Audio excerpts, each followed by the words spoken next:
আসসালামু আলাইকুম। আজ ২ জানুয়ারি ২০২৬ শুক্রবার। আজকের প্রধান প্রধান খবর নিয়ে উপস্থিত হয়েছি আমি আনোয়ার বাবু। প্রথমেই খবরের শিরোনাম, এরপর বিস্তারিত।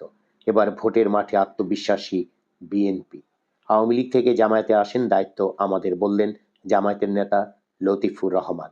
এবার ভোক্তার পকেট কাটছেন এলপিজি সিলিন্ডার ব্যবসায়ীরা।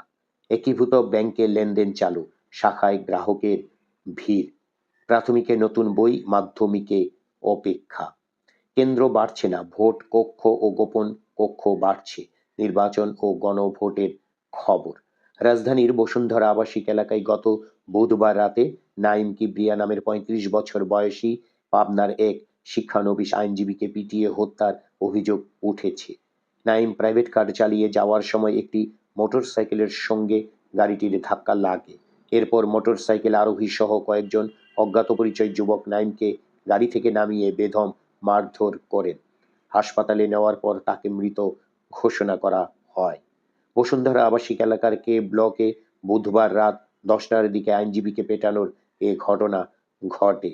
স্বজন ও পুলিশ সূত্রে জানা গেছে, নিহত নাইম কিবরিয়ার বাড়ি পাবনার সদর উপজেলায়।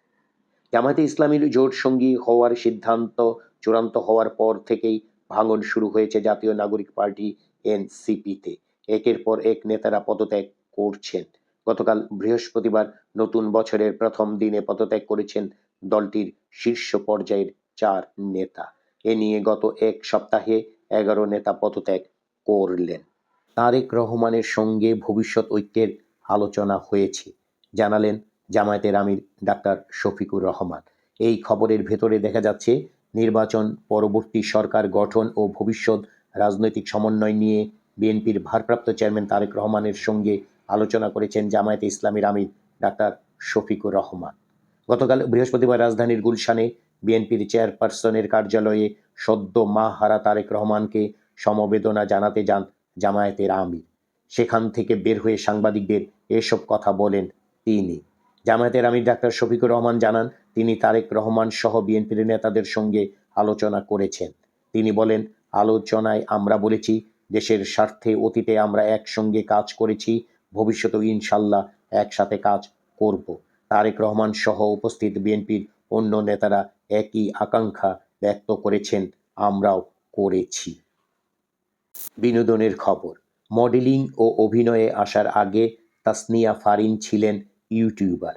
অরণি নামের এক বান্ধবীর সঙ্গে ফ্লাওয়ার অ্যান্ড অরেঞ্জ নামে একটি ইউটিউব চ্যানেল চালাতেন।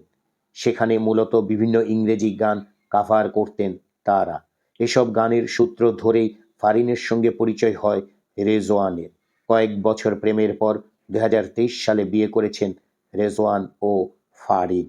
এই ছিল আজকের খবরের প্রধান প্রধান শিরোনাম এবং খবর। আমাদের এই খবর নিয়ে আপনাদের যদি কোনো মতামত থাকে তাহলে কমেন্ট বক্সে জানাতে পারেন।